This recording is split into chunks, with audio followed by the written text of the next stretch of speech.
Baik, teori dasar TCM ini sangat penting, teman-teman, bagi kita terapis yang mendasari terapi kita berdasarkan ilmu-ilmu TCM. Apakah kita menisbah menisbahkan diri sebagai terapis berbasis TCM atau dengan nama lain, misalnya dengan nama holistik atau nama yang lainnya, tapi intinya juga mengadopsi teori-teori dasar TCM. Maka teori-teori ini sangat penting.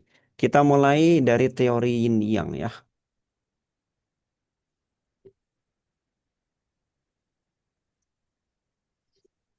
Nah, teori yin yang ini lahir dari filsafat Taoisme, teman-teman sebenarnya ya.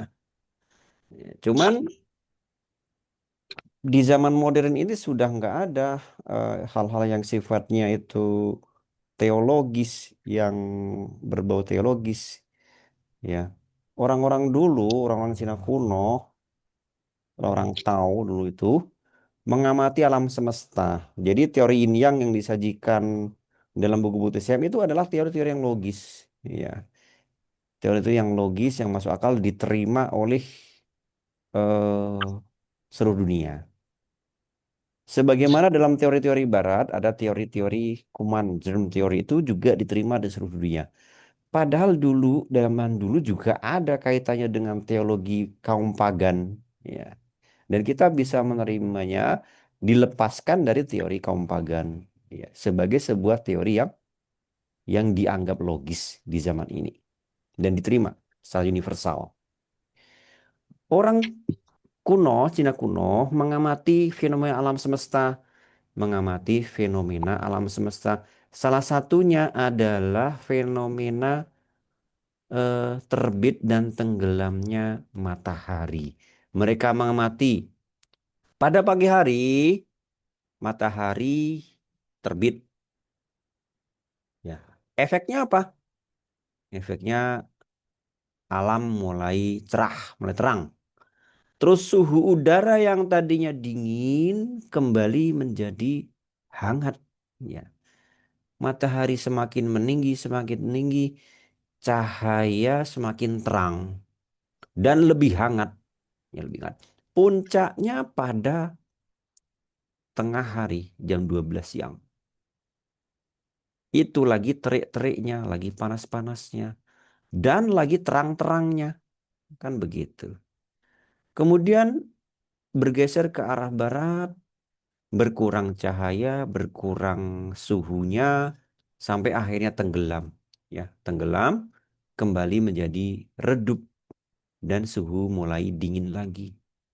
Terus sampai ke malam, menuju malam, menjadi lebih dingin, puncaknya pada tengah malam, sangat gelap dan sangat dingin.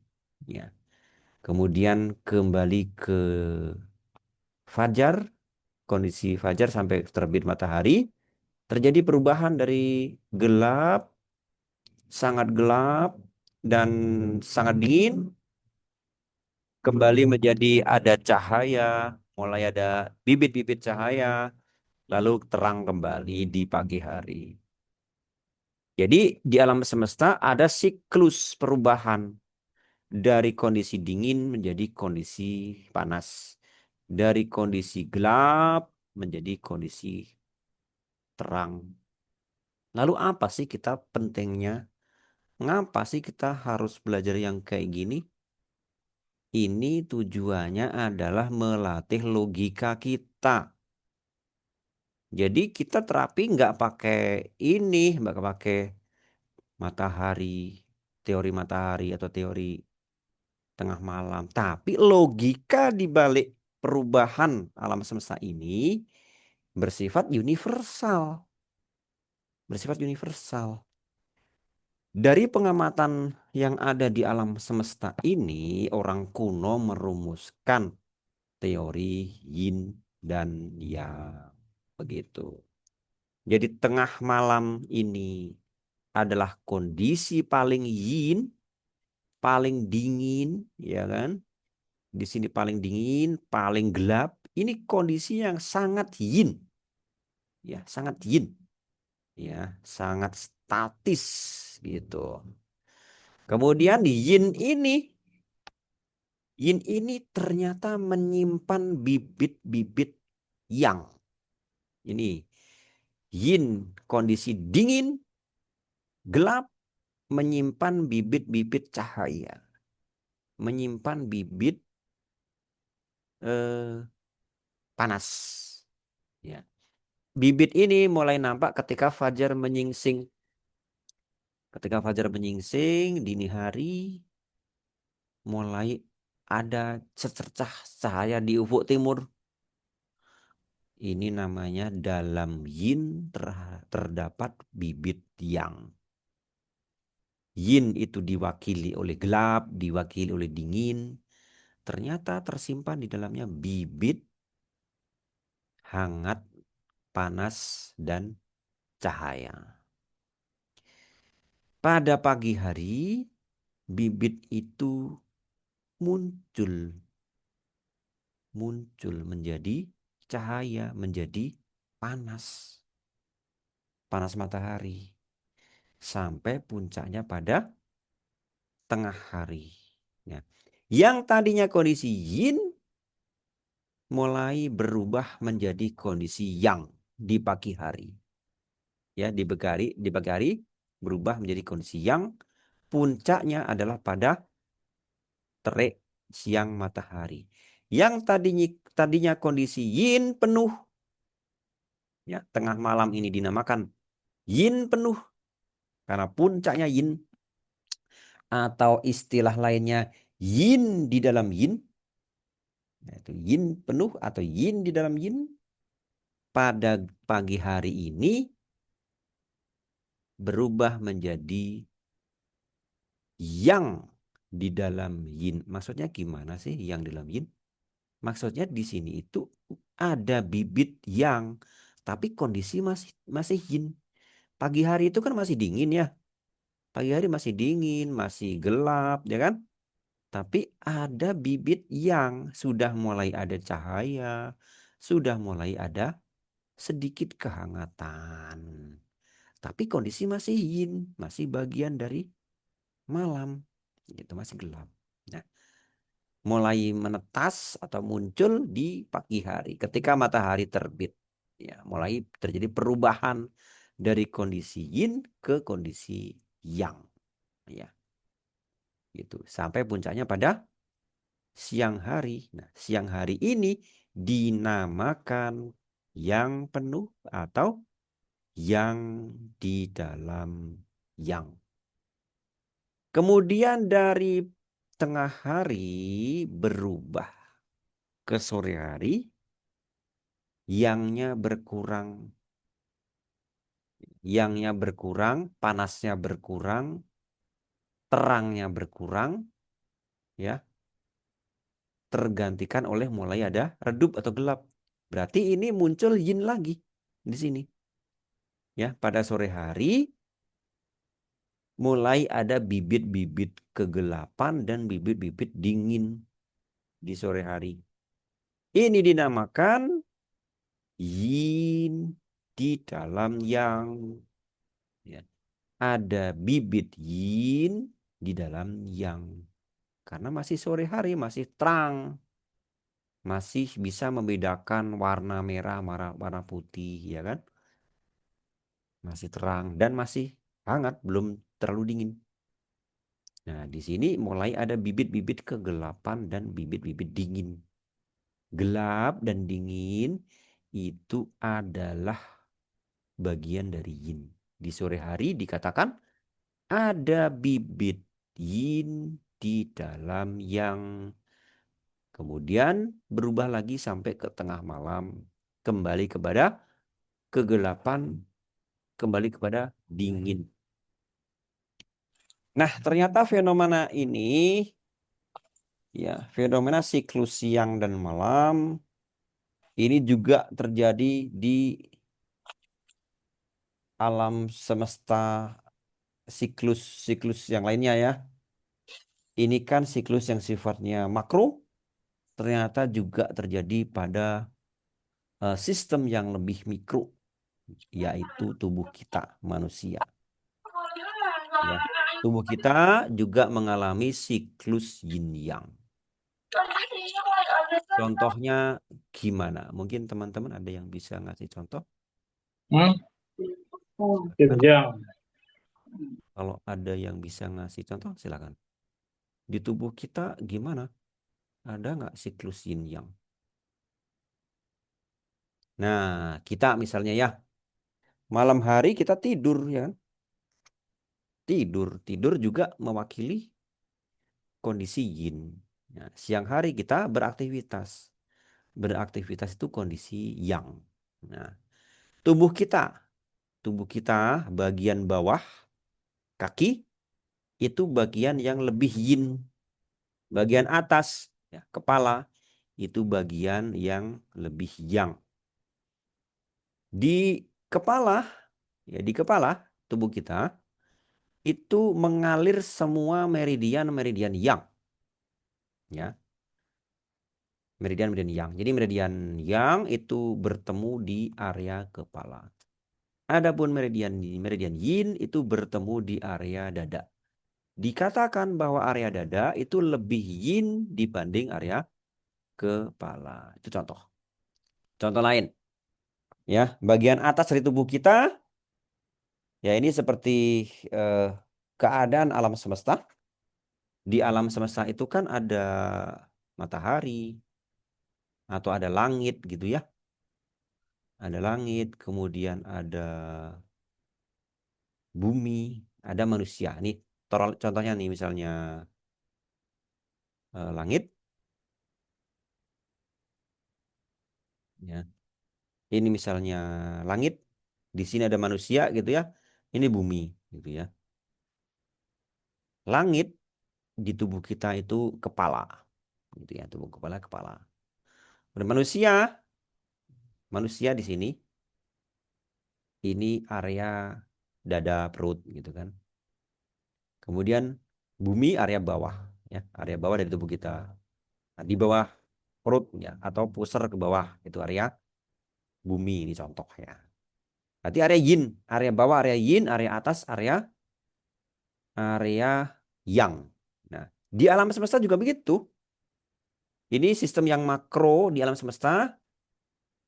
Area atas itu lebih yang bersifat yang, area bawah itu lebih yin bersifat yin. Apa sih sifat yin?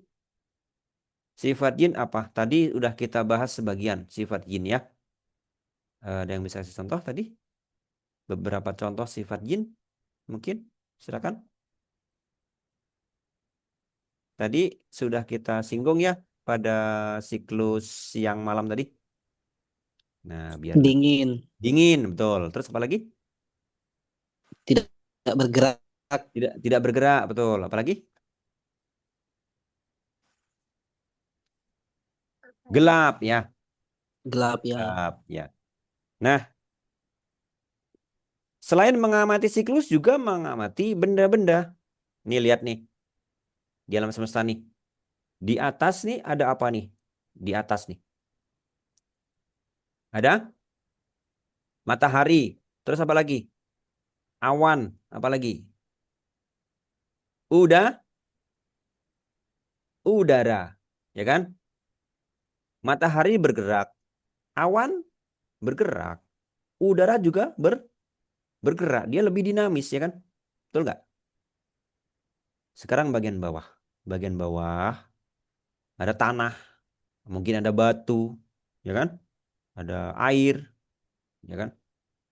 Ada pasir. Ya. Sifatnya apa? Bagian bawah ini.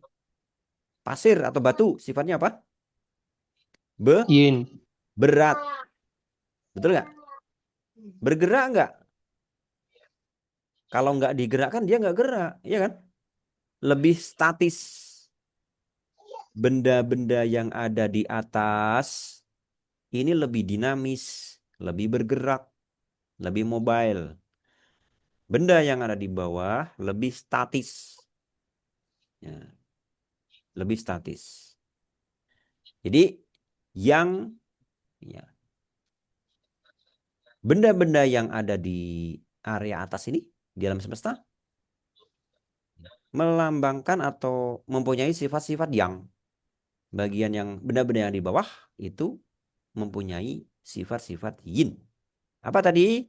Sifat-sifat yin yang udah kita bahas di gambar ini. Di bawah itu yin, di atas itu yang. Sifat-sifat yin yang udah kita bahas barusan tidak bergerak, kemudian padat, ya kan? Padat kan? Benda-benda di bawah itu padat kan? Berat, ya. Lawannya adalah yang. Lawannya benda-benda yang ada di atas ini. Padat nggak nih di sini? Udara padat nggak? Enggak ya. Udara nggak padat. Kemudian awan? Enggak dia. Renggang. Matahari kalau menurut ilmu fisika isinya adalah hidrogen, ya kan?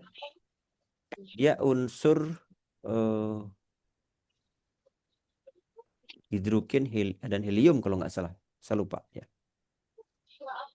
Ya dia suatu unsur yang partikelnya itu terdiri dari satu atom atau dua atom gitu.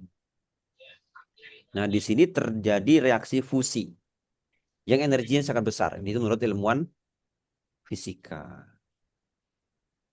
Oke, jadi benda yang di atas itu lebih bergerak, lebih renggang, yang di bawah itu lebih padat, lebih statis, tidak bergerak. Nah, di tubuh kita, tubuh manusia, bagian kepala itu ada telinga, ada mata, ada mulut, ya. Itu lebih banyak kita pakai, ya kan? Mulut berbicara, dia gerak terus kan? Mata memandang, melihat, aktif terus kan? Ya kan? Telinga juga begitu, aktif terus, mendengar terus, ya kan? Bagian bawah, ya kaki dipakai ya, tapi kadang-kadang kan berhenti juga, gitu. Nah, bagian atas kepala di tubuh kita itu mudah terkena patogen yang. Patogen yang itu apa? Misalnya angin, panas. Loh, kok sama dengan yang tadi kita bahas? Angin kan udara. Udara di atas bersifat yang iya. Panas, panas juga tadi yang iya. Ya kan begitu. Nyambung kan? Jadi bagian atas dari tubuh kita lebih mudah terkena patogen yang. Bagian bawah tubuh kita lebih statis, lebih diam, lebih berat, ya, dan lebih mudah terkena patogen-patogen yin. Bukan berarti tidak bisa patogen yin menyerang area atas, tapi bagian atas secara umum lebih mudah terkena patogen yang, bagian bawah secara umum lebih mudah terkena atau terserang patogen-patogen yin.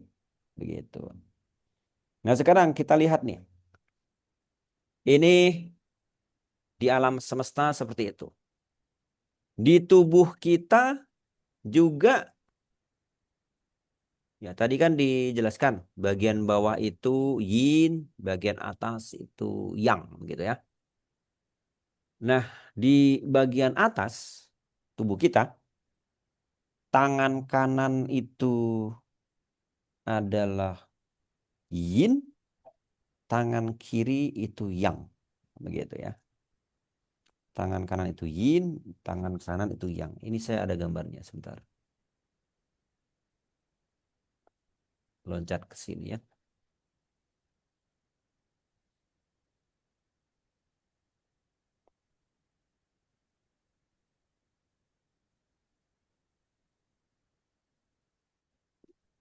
Nah, ini. Tangan, tangan itu kanan itu yin, kiri itu yang. Ya, kiri itu yang.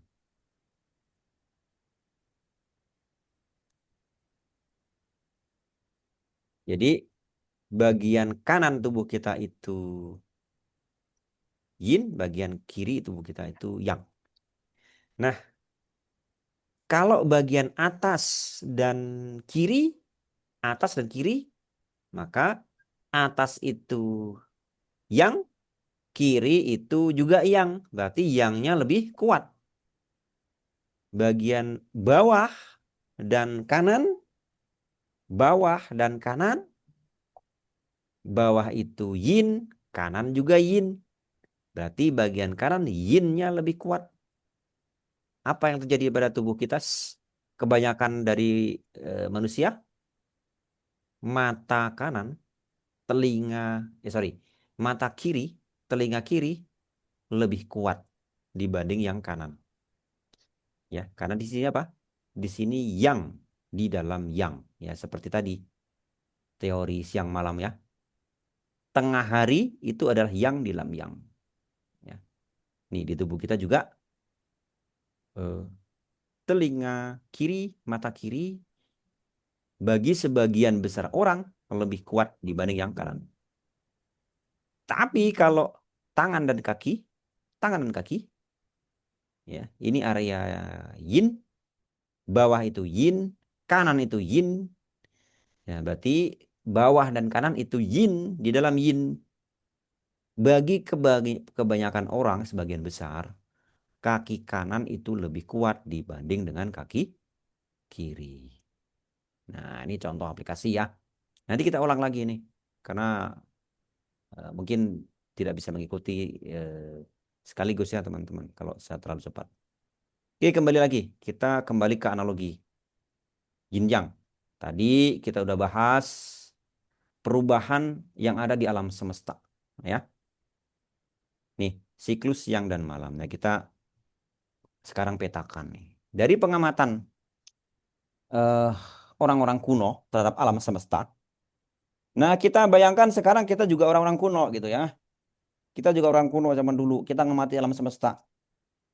Dan kita juga ingin memetakan benda-benda yang ada di alam semesta dalam kelompok yin dan dalam kelompok yang. Tadi kita sudah sama-sama mendengarkan ya fenomena alam semesta, kemudian fenomena siang itu ada apa, ya malam itu ada apa, ya kan?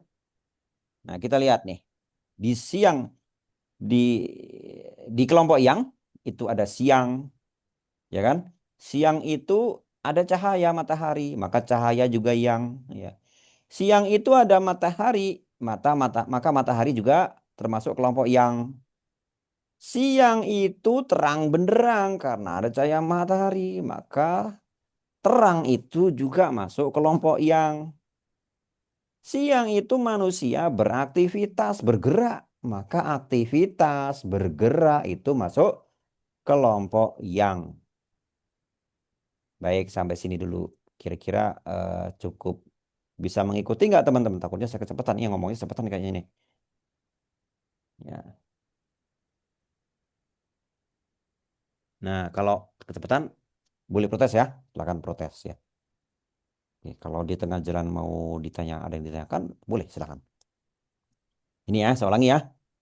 Tadi kita sama-sama mendengarkan fenomena siang, perubahan siklus siang dan malam, kemudian fenomena alam semesta, ya, ada langit dan bumi, ya, hubungannya dengan teori yin yang. Bagaimana orang kuno mengamati alam semesta, lalu mencetuskan teori yin yang. Ya. Malam hari mempunyai sifat-sifat yang lebih statis, dingin, gelap. Nah, perbedaan malam dan siang, kalau siang itu dikelompokkan yang, malam itu dikelompokkan sebagai yin. Apakah hanya malam? Enggak, malam itu mewakili yin. Malam itu ada kegelapan, kegelapan juga masuk kelompok yin. Malam itu ada bulan, ya bulan dimasukkan kelompok yin. Ya, lawannya matahari ya. Jadi yin yang selalu berpasangan. Malam pasangannya sama siang. Siang itu yang, malamnya yin. Ya kan gitu. Bulan itu yin, pasangannya matahari. Ya, lalu malam itu gelap atau teduh. Ya. Maka teduh atau gelap itu masuk kelompok yin. Lawannya adalah terang. Malam itu kebanyakan makhluk hidup beristirahat, maka istirahat masuk kelompok yin. Lawannya adalah aktivitas. Di siang hari manusia beraktivitas, bergerak. Maka aktivitas itu masuk kelompok yang ini berpasangan dengan istirahat. Kan begitu. Jadi ini semua dihasilkan dari yang mana? Dari pengamatan alam semesta. Untuk apa sih kita belajar begini? Fungsinya apa ini? Ini melatih logika kita, logika berpikir kita. Ibaratnya teori yin yang itu adalah matematika dalam ilmu teknik. Dia membentuk dasar-dasar logika kita dalam menalar suatu fenomena, baik itu fenomena alam semesta maupun fenomena penyakit atau fenomena kejadian yang ada di tubuh manusia maupun juga di alam semesta. Nah, kita harus mampu membedakan mana yin, mana yang. Ya. Mana fenomena yin, mana fenomena yang. Mana benda berbentuk yin, mana benda berbentuk yang. Nah, jadi fungsi dari kita mempelajari siang, malam, terang, teduh, ini adalah melatih logika berpikir kita. Karena terapi kita nanti juga harus logis. Harus bisa dinalar dengan benar. Kalau nggak benar ya terapinya salah kan begitu. Kalau salah ya kita menyalahi ya, nggak boleh ya. Terapi itu harus berdasarkan ilmu ya kan. Nah lanjut. Kemudian orang kuno selain mengamati fenomena alam semesta, siklus siang dan malam juga mengamati benda-benda, mengamati langit. Langit itu ada udara, ada matahari, ada awan. Nah, termasuk sifat-sifatnya. Langit itu lebih bergerak, lebih dinamis, maka masuk kelompok tadi siang sama dengan siang yaitu yang masuk kelompok yang lawannya adalah bumi. Ya, bumi itu diam, lebih statis.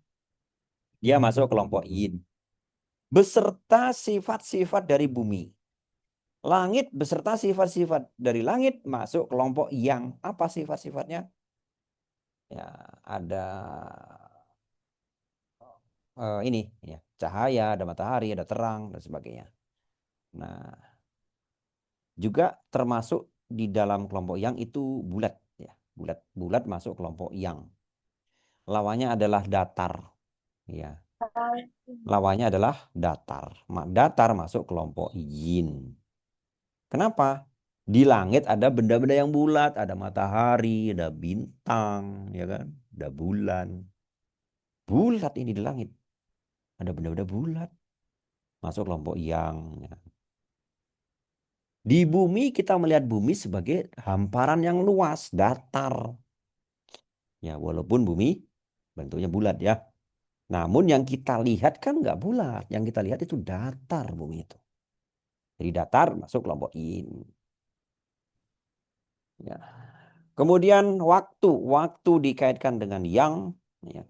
Adapun lawannya adalah ruang. Ruang itu lebih benda. Waktu itu lebih abstrak. Ini sifatnya abstrak ya. Jadi langit itu lebih abstrak dibandingkan dengan bumi yang lebih benda. Ini relatif ya, antara yin yang itu kan hubungan relatif. Ya, waktu dan ruang juga begitu. Waktu itu lebih abstrak dibandingkan dengan ruang. Ruang itu lebih materi. Nah, nanti juga yang sifatnya abstrak itu yang sifatnya materi itu yin. Begitu. Kemudian arah juga begitu. Arah juga begitu. Di daratan Cina, karena teori yang itu berkembang di daratan Cina, ya, kaisar itu menghadapnya ke selatan. Kenapa? Selatan itu arah kehidupan. Selatan itu arah kehidupan. Di area selatan lebih hangat, lebih banyak tumbuhan, lebih banyak kehidupan dibanding area utara yang dingin. Area utara dingin. Dingin itu tadi mewakili apa? Pada siklus siang dan malam, yin apa yang? Dingin itu mewakili yang. Yang apa yin? Yin ya. Karena dingin itu sifat dari malam. Malam itu yin. Kan begitu. Nah, kaisar menghadap ke selatan. Nah, karena ke selatan itu apa? Arah dari adanya kehidupan.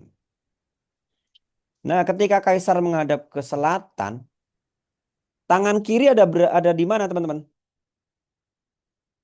Di arah mana? Selatan apa utara tangan kiri? Tangan kiri ada di mana, teman-teman? Ketika kaisar menghadap ke selatan, tangan kiri ada di mana? Ada di timur. Ada di timur, ya. Tangan kiri ada di timur. Sedangkan timur itu arah dari terbitnya matahari. Berarti timur juga arah dari mulainya kehidupan. Ya, mulainya kehidupan. Tadi dalam pembahasan siklus siang dan malam, ini terbitnya matahari ini awal dari kondisi yin apa awal dari kondisi yang? Nah, silakan biar hidup diskusinya, silakan dijawab teman-teman. Yang Awal awal yang kondisi. Awal dari kondisi yang, betul. Ya, timur tuh saya ya, timur itu adalah arah terbitnya matahari awal dari kondisi yang. Nah, ketika Kaisar ini menghadap ke selatan, nah, sebelah kiri, tangan kiri, kaki kiri ada di sebelah timur. Sedangkan timur itu awal dari kondisi yang. Awal dari kondisi yang. Loh, kenapa kok arah timur itu awal dari kondisi yang? Karena arah timur itu tempat terbitnya matahari. Terbitnya matahari itu awal dari kehidupan di siang hari, yaitu kondisi yang. Dari sini dikaitkan dengan tubuh kita. Tangan kiri, kaki kiri itu berarti yin apa yang? yang Yang, ya, kaki kiri, tangan kiri itu adalah yang. Begitu. Berarti sebaliknya, tangan kanan, kaki kanan itu yin berkaitan dengan atau berada di sebelah barat, di mana arah barat itu adalah arah terbenamnya matahari. Terbenamnya matahari adalah awal dari kondisi yin gelap, kondisi malam, kondisi dingin, yaitu bersifat yin. Betul, bersifat yin. Berarti tangan kanan, ya, tangan kanan, kaki kanan, bagian tubuh sebelah kanan, ini yin apa yang? Ya, termasuk kondisi yin. Ini kan semua jadi logis ya. Logis nggak? Hmm, jadi logis. Nah, tadi kaisar menghadap ke selatan. Nah, timur terbitnya matahari. Berarti timur itu yin apa yang? Jelas ya. Timur adalah yang. Lawannya barat. Barat adalah yin. Nah, sekarang utara selatan. Selatan itu di daratan Cina lebih hangat karena dekat khatulistiwa ya. Jadi selatan adalah kondisi yang, utara lebih dingin. Utara adalah kondisi yin. Nah, ini semua udah kita bahas nih. Filosofi di balik pengelompokan ini semua udah kita bahas nih. Kita sekarang sudah bisa membedakan benda-benda di alam semesta dan juga fenomena di alam semesta dalam kelompok yin yang. Mana yin, mana yang. Untuk apa fungsinya ini? untuk melatih penalaran, untuk melatih logika berpikir kita. Karena kita nanti akan melakukan terapi berdasarkan teori yin yang. Ya, kita harus bisa membedakan yin yang di tubuh kita, di tubuh pasien. Ya. Karena itu kita melatihnya dengan mengamati alam semesta, benda-benda di alam semesta, fenomena di alam semesta. Kita juga harus bisa membedakan yin yang-nya. Dipahami ini teman-teman? Kira-kira logika berpikirnya. Jadi teori yin yang itu adalah alat untuk menalar teman-teman. Ini adalah matematikanya terapi ini. Sangat penting menguasai teori ini. Bukan sepele ini. Sangat penting. Kalau pemetaan yin yang-nya kita salah, ya terapinya salah. Terapinya salah. Contoh ya, ada pasien mengalami gejala-gejala eh, misalnya mukanya berwarna merah, ya. Sering pusing, BAB-nya keras, BAB-nya keras. Ya, kenapa mukanya merah? Karena ada panas yang naik ke atas. Panas itu kan yang. Yang itu sifatnya naik ke atas. Sebagaimana api di alam semesta, api ini menyalanya ke atas. Nggak ada api secara alami menyala ke bawah, nggak ada. Api itu menyalanya ke atas. Maunya naik dia, ya kan? Gitu. Api di tubuh manusia, panas di tubuh manusia juga lebih mudah menyerang area atas. Membuat wajah bisa berwarna kemerahan. Api itu warnanya merah yang kita amati dalam semesta. Di tubuh pasien, tubuh manusia, itu juga bisa membuat warna merah di wajah. Ya. Mata merah, ya kan. Kemudian pusing-pusing, gitu. Akibat dari patogen api atau panas yang menyerang area atas. Contoh ya, supaya memahami filosofi di balik belajar ilmu yin yang ini. Kemudian BAB-nya keras, BAB-nya keras. Ya, kenapa keras? Karena kekurangan cairan. Kemana cairannya? Karena dikeringkan oleh panas. Kering akibat ada panas. Di alam semesta, sawah itu di musim kemarau, tanahnya pak keras. Kenapa? Nggak ada cairan. Terkena terik matahari, hilang cairannya menguap, ya kan? Jadinya tanahnya panas, tanahnya keras gitu. Tanahnya jadi keras. Kalau di musim penghujan kan, dia banyak airnya gitu ya. Nah, lebih yin. Nah, BAB juga begitu. BAB-nya keras. Nah, ini kemungkinannya karena kena panas, jadinya kering. Ya, diuapkan oleh panas itu, cairannya diserap. Jadinya kering, BAB-nya keras. Ternyata fenomena yang ada di alam semesta di tubuh manusia juga terjadi. Ya, jadi dari ciri-ciri tadi kita bisa menganalisis bahwa orang yang sakit tersebut terkena patogen yang yaitu panas. Kalau kita salah memetakan, salah diagnosa, dianggap ini patogen dingin, dingin kan ngobatinya pakai panas ya. Kita kasih jahe, kita kasih habatus sauda misalnya ya kan. Ya, atau herbal-herbal yang sifatnya panas. Apa yang terjadi? Makin parah penyakitnya. Ya kan? Ya, kita melakukan penalaran di tubuh pasien ini menggunakan teori yin yang ini. Jadi, teori yin yang ini bukan hal yang sepele, sangat penting. Oke, teman-teman? Bisa dipahami nih? Mudah-mudahan mudah dipahami ya. Ya, kita lanjutkan. Nah, kita latihan dulu, teman-teman. Nah, tapi udah ada jawabannya nih. Udah ada jawabannya ya. Siang merupakan yin, malam merupakan yang. Nah, ini salah ya.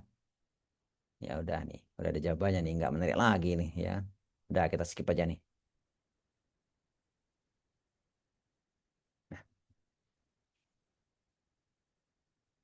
Ini yang tadi sama ya. Namun orang kuno membuat simbolisasi yang itu disimbolkan sebagai garis yang lurus, yin itu disimbolkan sebagai garis putus-putus begini. Nah, siang itu double garisnya,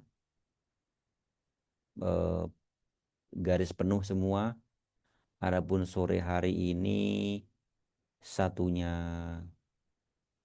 yang, satunya yin, jadi satunya eh, lurus, satunya putus-putus.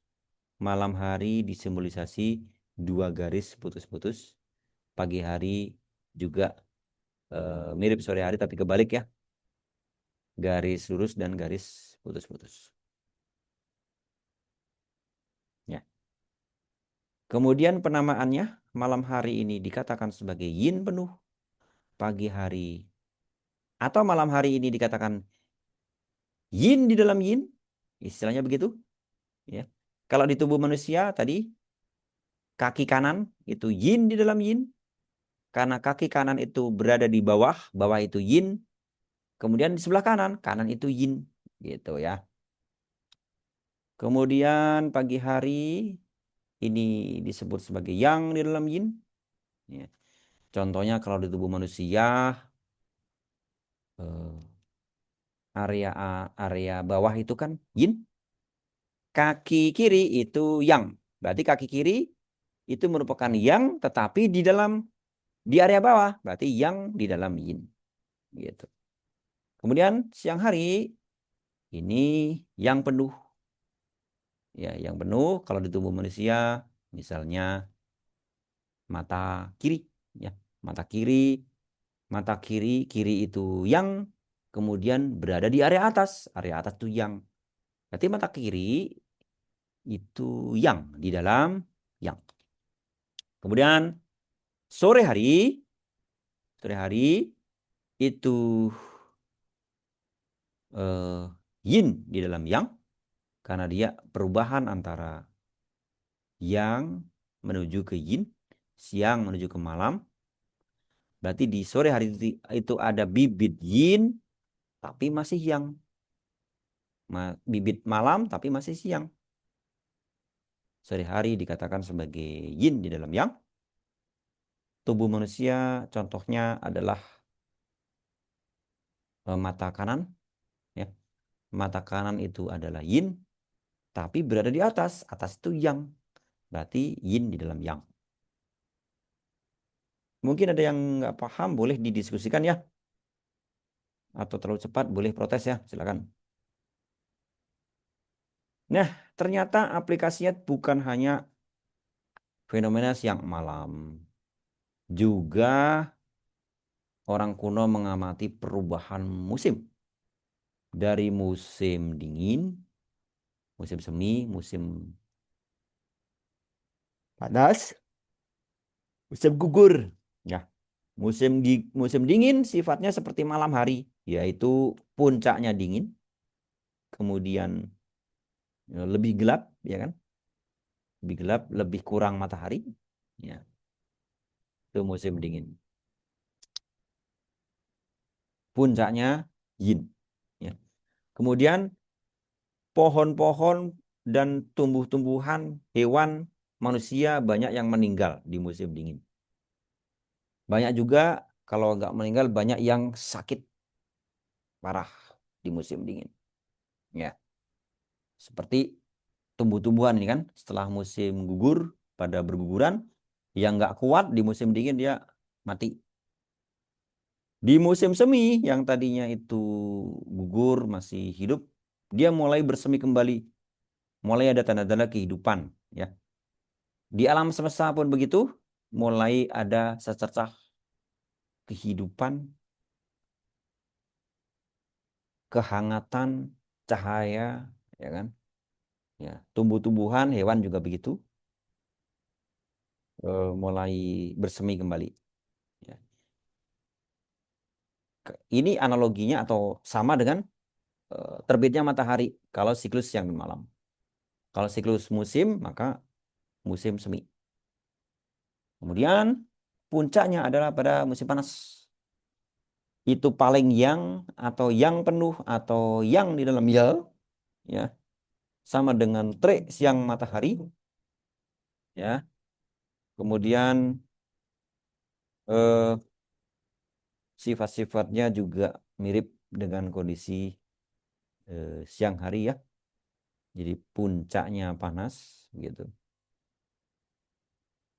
Kemudian, ya, setelah terkena terik matahari, banyak yang kering, gitu kan, dan mulai berguguran pada musim gugur, berguguran, ya. Ya, di sini terjadi perubahan dari musim panas ke musim dingin, ya. Atau ibaratnya sore hari terjadi perubahan dari siang hari ke malam hari. Nah, ternyata pengamatan tidak berhenti di situ. Tidak berhenti pada perubahan siang malam, tidak berhenti pada perubahan siklus musim, tapi juga mengamati fenomena yang ada di alam semesta. Misalnya siklus air. Siklus air. Air itu bisa menjadi es, ya, padat.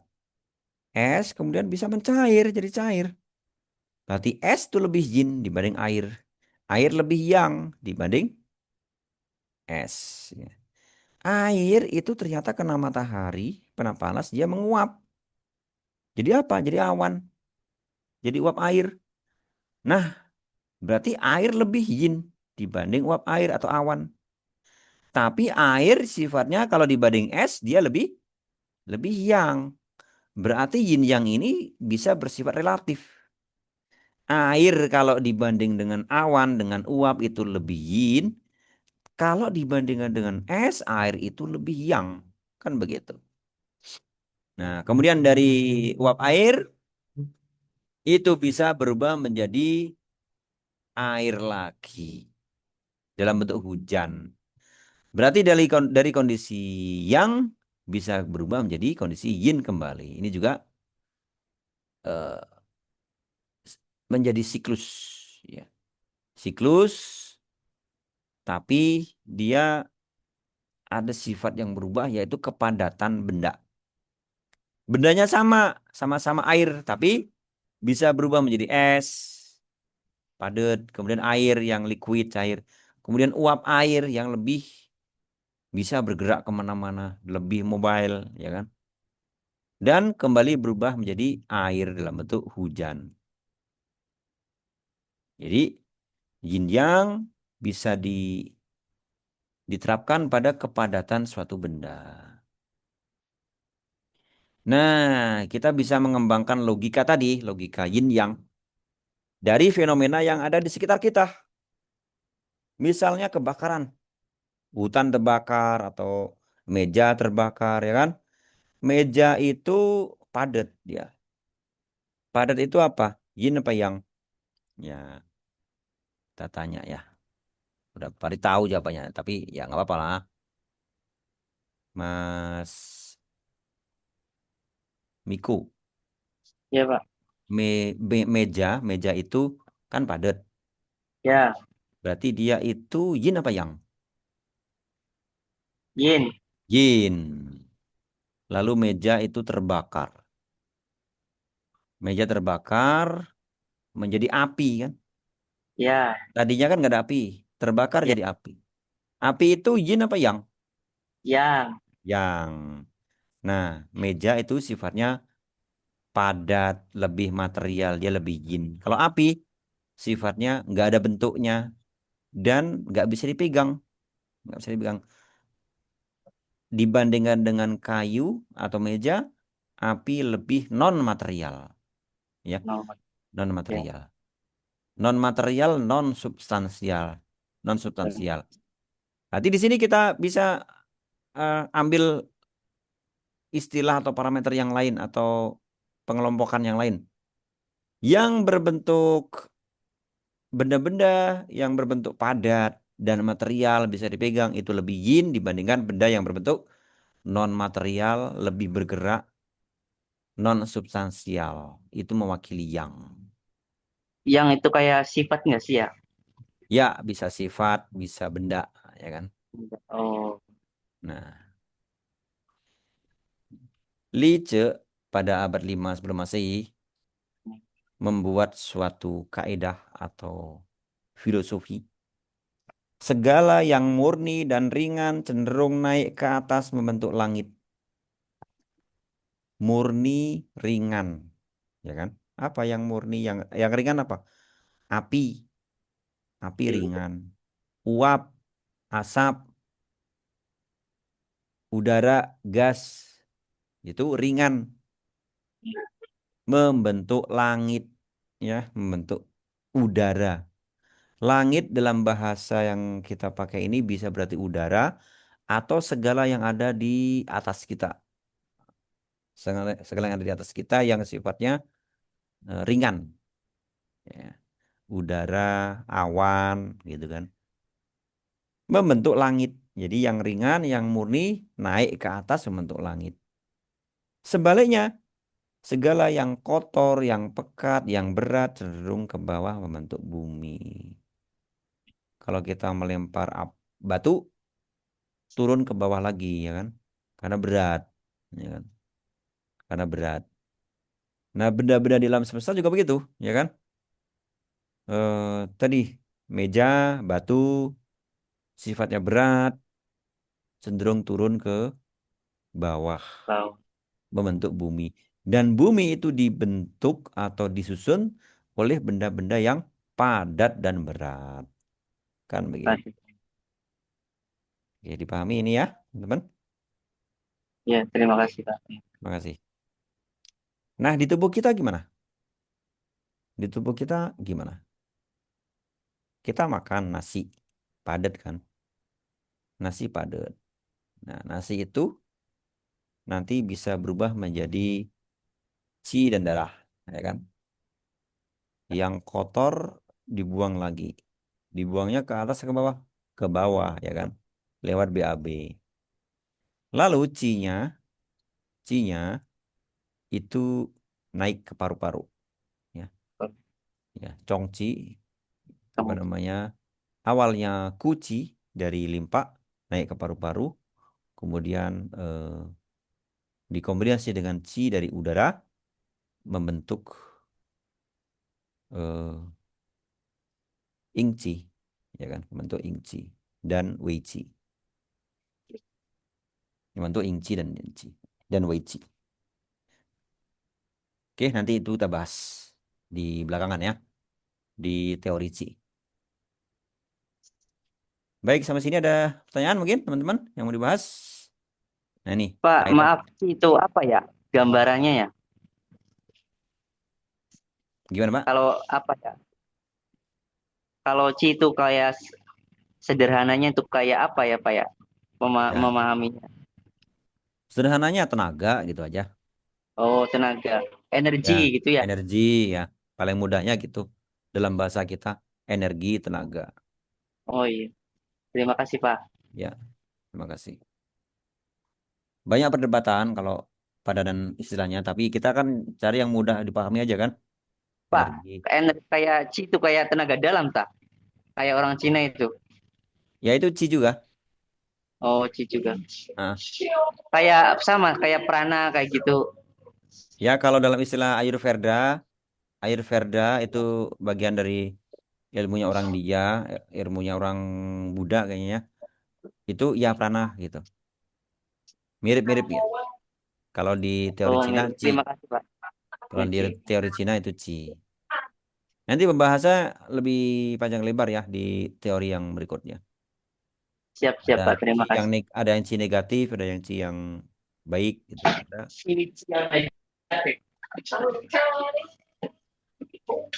Pembahasannya panjang lebar di teori Ci, teori tentang Ci. Siap. Oke, kita lihat masih ada materi apa ini berikutnya. Nah ini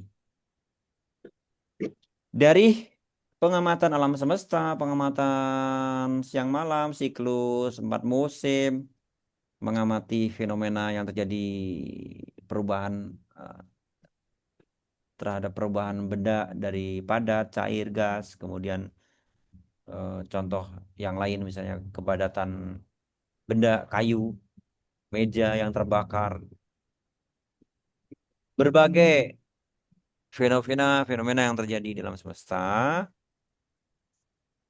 itu membuat teori yin yang itu nggak sebatas pengelompokan benda-benda yang berdasarkan siklus siang malam, siklus 4 musim, tapi juga berdasarkan kepadatan benda dan sifat-sifat yang menyertainya.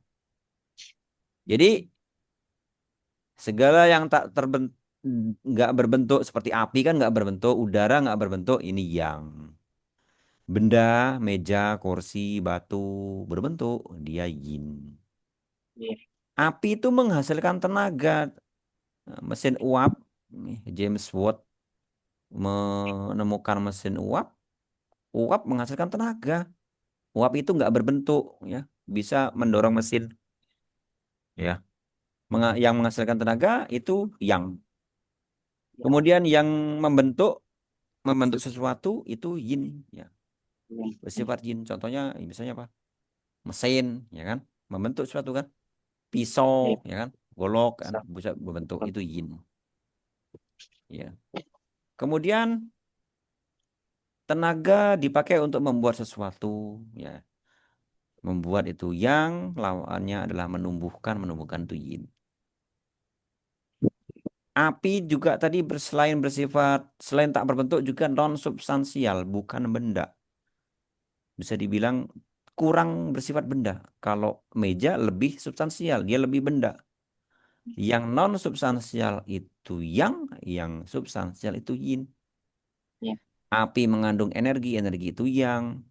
Meja itu berupa benda, benda itu yin. Api bisa berekspansi, mengembang. Udara bisa mengembang, uap bisa mengembang. Ekspansi itu yang, adapun lawannya adalah kontraksi. Kontraksi bersifat yin, ya. Benda-benda yang dingin, ya, misalnya itu bisa kontraksi, ya, bersifat yin. Api tadi dalam fenomena meja terbakar, api sifatnya naik ke atas. Naik itu yang, turun itu yin. Berarti area atas itu yang, area bawah adalah yin. Yang api sendiri bersifat yang, lawannya api adalah air, air bersifat yin. Iya. Nah itu, jadi benda-benda dari fenomena alam, terbentuklah struktur logika berpikir yang dirumuskan dalam pengelompokan yin dan yang. Ini Nah. menjadi dasar logika kita dalam menalar fenomena yang ada di tubuh manusia.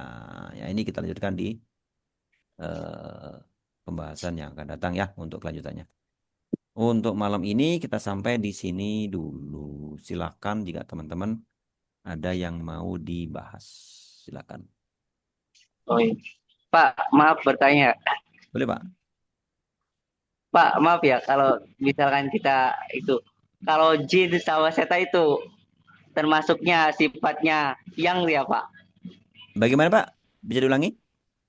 Kalau misalkan kayak jin sama setan itu sifatnya yang ya, Ya, jin sifatnya setan energi ya. bersifat yang kan. Kalau Kalau dalam manusia berarti jin ya. manusia bersifat lebih yin dibanding jin dan setan. eh Dalam praktisi, mungkin ada praktisi ruqyah ya. Ya, Iya. di sini ada praktisi, mungkin ada praktisi ruqyah kan disebutkan tuh dalam hadis bahwa jin itu yang masuk ke tubuh manusia mengikuti aliran darah, ya kan? Iya, iya Pak. Dia mengikuti aliran darah. Ini mirip dengan teori Qi di eh, di di apa? Di TCM, bahwa Qi itu dia seperti mengalir di dalam darah. Qi itu tuh mengalir di dalam darah. Ya. Dan Qi itu mendorong darah.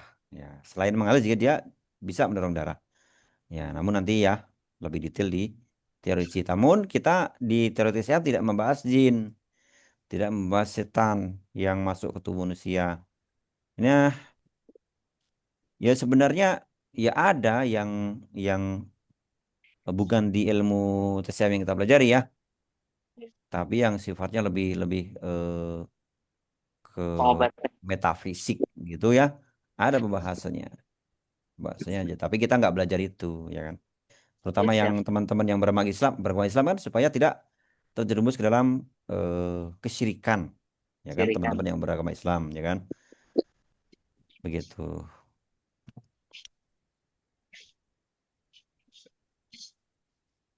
Tapi nanti dalam dalam pengobatan SEM juga ada dikenal titik-titik hantu Sun Simiao. Tuh, Kayak ada apapun tuh contohnya. ya, Pak.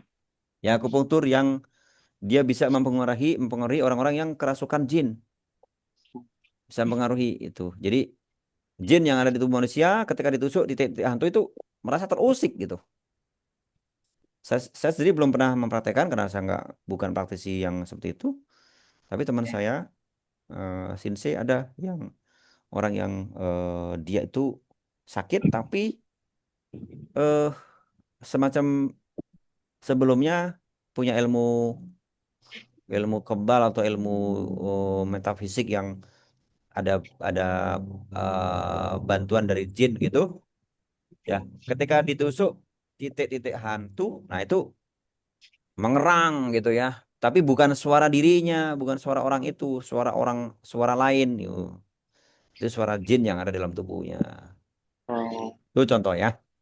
siap, siap. Tapi kita nggak pelajari itu dalam TCM. Itu di luar yang kita akan bahas. Bang, Pak. Terima kasih, Pak. Ya, makasih. Ya.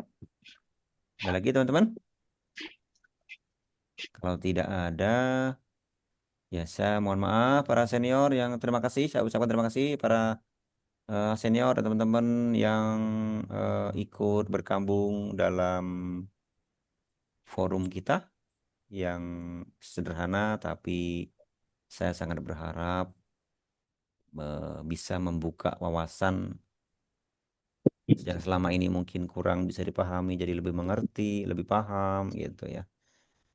Ya, teman-teman yang mau ikut lanjut bergabung dengan kelompok bimbel ya silakan nanti hubungi admin untuk bisa bergabung bagaimana untuk lanjut belajar.